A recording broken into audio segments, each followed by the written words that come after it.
projet du plan d'aménagement côtier dans plusieurs pays.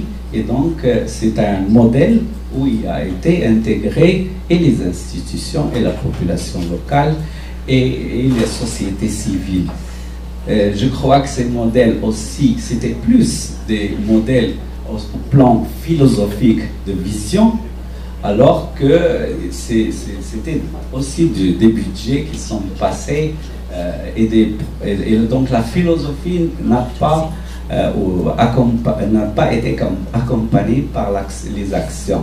Je prends le cas, nous, même si on était une petite ONG, on a osé utiliser l'approche écosystémique de la GISC avec, par exemple, la population des pêcheurs locaux. C'est une expérience très riche où, bien sûr, c'est le travail du bas vers le haut qui est un lourd travail qui demande énormément de temps, énormément de présence en interface avec la population qui est justement en interface avec la ressource. Et ces maillons de bas, je crois qu'ils ne sont pas encore véhiculés et que donc cette main qui part du bas vers le haut doit rejoindre cette main qui descend de l'institutionnel vers le bas. Merci. Merci. Après.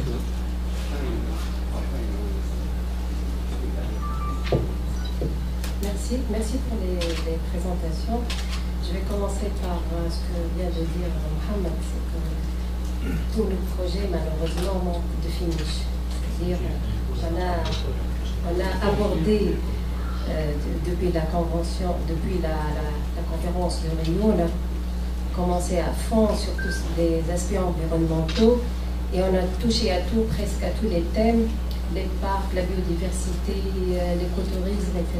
Mais malheureusement, si on évalue la situation, on n'a pas abouti à quelque chose de concret dans les aspects environnementaux. On a fait aussi une réglementation, on a signé des conventions, c'est comme si un truc à la mode qu'on voulait faire, mais après, sur le terrain, comme on vient de dire, il ne s'est rien passé. Je pense qu'ici, il y a un manque de savoir-faire qui existe au niveau de notre gestion de ces projets environnementaux. Il y a aussi un autre problème, c'est que la différence entre nous, les pays du Sud et les pays du Nord, c'est qu'on ne peut pas traiter des projets purement environnementaux. C'est-à-dire qu'on ne peut pas dissocier l'environnement du social et de l'économie. Et là, pour gérer des projets qui associent les trois composantes qui sont très importantes pour notre région, ça nécessite un savoir-faire de tout ce qui est gestion et du business. C'est comment assurer la pérennité de ces projets. Ça se situe aussi au niveau, on peut le voir au niveau de la gestion des parcs, on peut le voir au niveau de la gestion des forêts par la communauté et la création de sources de revenus à travers les forêts, etc. Tout ça, ça commence bien et puis on voit que ces projets-là n'aboutissent pas, ils ne seront pas pérennes et je pense qu'ici il y a un manque de savoir-faire qui est très clair ici au niveau de notre des ONG qui gèrent des projets et même au niveau des administrations qui gèrent des programmes. D'où le problème, le volet qui est très important qui a été proposé dans le programme, tout ce qui est renforcement de capacité des ONG. Et là, l'UCN peut jouer un rôle très important. C'est au niveau de l'accompagnement des projets, c'est-à-dire c'est très important l'accompagnement des projets. Au niveau de la mise en œuvre des projets. Surtout, on a beaucoup parlé de la mobilisation de fonds, à ce que l'UCN aide ces ONG à trouver tout ce qui est fundraising, c'est de la mobilisation de fonds aussi, c'est très important. Et aussi, c'est montrer les expériences réussies au niveau d'autres régions. On voit que l'Afrique, l'Amérique latine, l'Asie sont très actifs et ils font des choses très importantes et on aimerait bien qu'il y ait un échange sud-sud l'UCN pourrait favoriser cet échange-là. Pourquoi pas une base de données d'expérience d'expériences réussies et développement du réseau par thème, comme vous l'avez dit, par thème au niveau de notre région aussi, c'est très important. Il y a la question qu'a posée la directrice de MAVA sur tout ce qui est respect de la réglementation, des conventions surtout. Je pense qu'ici qu'il y a un travail de plaidoyer et qui est très important au niveau qui sera fait par les ONG auprès des décideurs. Et les décideurs, pour qu'ils respectent ces conventions, il faut qu'ils voient clair la valeur rejetée de ces conventions. Malheureusement, c'est toujours l'aspect économique et social qui entre en jeu dans ces négociations. Donc, on a aussi un rôle à jouer, les ONG, à montrer par exemple, la valeur ajoutée de la biodiversité qui est très importante. Votre question, s'il vous plaît. C'était un commentaire, ce sont des propositions, ce ne sont pas des questions, c'est des propositions sur les thèmes, les 4 thèmes que nous avons définis. Donc c'est un travail que nous demandons à faire, c'est le renforcement de capacité des ONG pour qu'ils fassent le plaidoyer auprès des décideurs. Voilà, c'est mes commentaires. Okay. J'ai 3 personnes qui ont monté pour 1, 2, 3.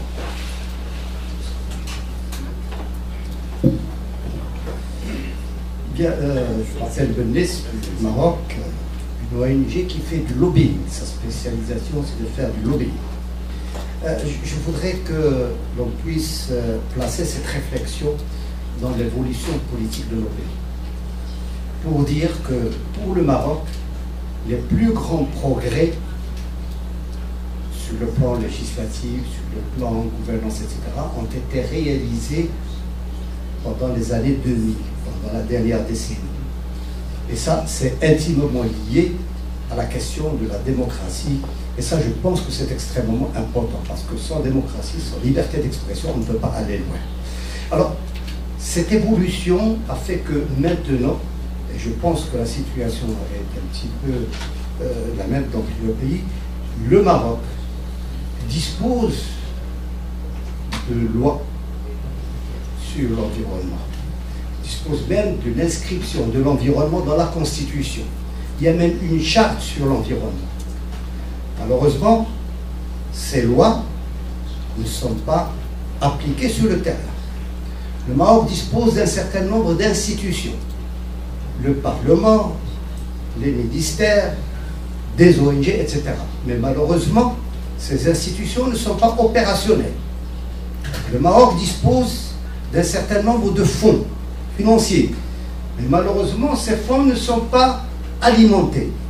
Voyez-vous, les agrégats, les bases, sont là pour se développer. Et ça, je pense que c'est un acquis qui est extrêmement important. Alors, on arrive à la proposition. Qu'est-ce qu'il faut? C'est qu'il faut opérationnaliser un petit peu tout ça. Et ça, je pense que si nous devons faire quelque chose pour l'avenir, et si le centre de Malaga, qui a fait énormément de choses, peut aider nos pays à aller de l'avant pour faire opérationnaliser un petit peu tout ça, c'est de nous aider à agir sur la gouvernance environnementale. Et ça, parce que tant qu'on reste sur subventionner une petite ONG du terrain, etc., il y a un impact certain. Mais l'impact ne sera pas extrêmement important que si on agit sur la gouvernance. Je voudrais donc que le centre de Malaga puisse nous aider. Et à ce propos-là, je propose qu'on puisse organiser dans un pays quelconque, le Maroc offre cette possibilité, si vous voulez, organiser un grand séminaire méditerranéen sur la gouvernance de l'environnement dans notre bassin. Nous sommes prêts à collaborer pour ça. Je voudrais également ajouter quelque chose. Si le centre de Malaga puisse nous aider un petit peu à mobiliser des fonds pour travailler avec les gens qui sont à la base, parce qu'effectivement, la situation financière de nos pays ne permet pas, du moins dans la situation actuelle, de faire beaucoup de choses sur le plan de financement, et je vous remercie. Ok, merci. Monsieur aussi.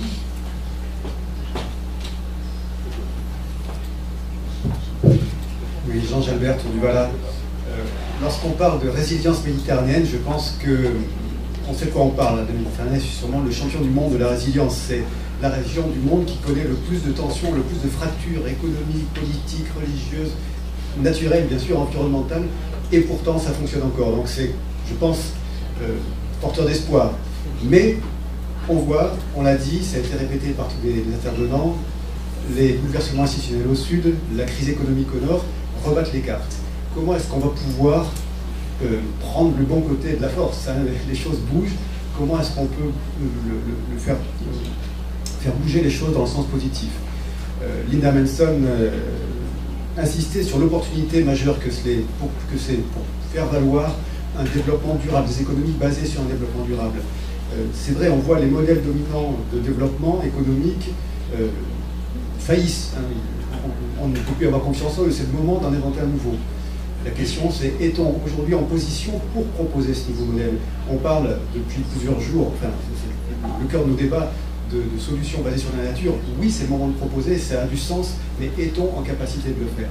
Ce que je constate en tout cas pour le moment, c'est que dans nos pays du nord de la Méditerranée qui sont en crise économique, les décideurs, au lieu de précisément prendre en compte qu'on est dans une crise systémique et de se dire prenons une vision à long terme, voyons quelles sont les différentes composantes, la réaction est une réaction de contraction sur soi-même, de réfléchir sur le temps court avec des réponses simplement économiques de court terme. Comment est-ce qu'on va pouvoir, dans ce contexte-là, faire en sorte que, oui, on se projette dans une vision de long terme avec une gestion durable des ressources. Et de façon plus prosaïque, mais dans le même registre, une question pour les panélistes, comment, alors que les ressources financières attribuées à la conservation sont en train de décroître, là aussi il y a une opportunité qui est que ça favorise la collaboration, que ça favorise les alliances entre les acteurs. Mais le risque, c'est que ça favorise la compétition à l'inverse. Comment est-ce qu'on va pouvoir faire en sorte que précisément on favorise cette collaboration et ces alliances? Merci. J'ai une, deux, trois, et après ça, je vous donne l'opportunité aux panélistes de répondre. Merci. Je m'appelle Brahim Aboul-Abbas du Maroc. J'ai décidé de prendre la parole après l'intervention de Leïla de Tunisie, qui a justement parlé de finish. Et les projets n'ont pas de finish. Je rappelle qu'on travaille sur la conservation de la biodiversité. Et un tel travail ne s'inscrit plutôt dans le temps. C'est-à-dire le projet de 2 ans ou de 3 ans ne peut pas conserver la biodiversité. Donc généralement, nous avons tendance à travailler sur un projet et quand le financement s'achève, le projet tombe dans l'eau. Généralement, c'est le cas. Le problème qui se pose, ce n'est pas à nous, que ce soit société civile ou État, de bâtir un projet sur les financements pour conserver la biodiversité. Ça ne réussira jamais. Quand on va travailler sur conserver une espèce pour ne pas disparaître, c'est quelque chose qui va prendre 50 ans, qui va prendre 100 ans, qui va prendre beaucoup plus de temps. Donc il faut changer les mentalités, il faut changer les politiques, il faut agir sur là où les décisions se font pour pouvoir conserver réellement la biodiversité, la nature et tout ça. Les projets, et là je reviens à ce qu'a dit Sénis, il faut appuyer la gouvernance, il faut former les gens, il faut créer une nouvelle génération sensible à l'environnement. Il faut changer cette mentalité. Sinon, comme a dit Cyril, comme a dit, acheter un rucher et ça va conserver la biodiversité, ça ne donnera jamais de résultats. Mais former des gestionnaires, former les jeunes générations, jouer sur le politique, jouer sur la gouvernance locale, ça peut avoir un impact parce que c'est eux qui prennent finalement la décision de conserver ou non cette biodiversité. Merci. Ok, merci. Madame.